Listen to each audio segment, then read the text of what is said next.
isa po naming rockstar na tropa ay nalaglag sa bangin. Pero okay naman siya.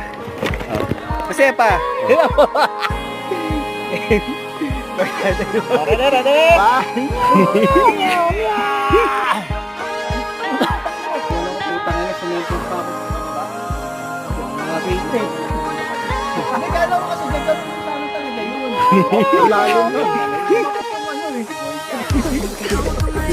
Wala na yung pasit si ate kanina.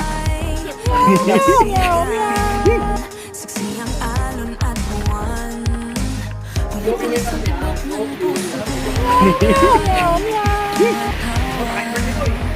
Salamat, salamat.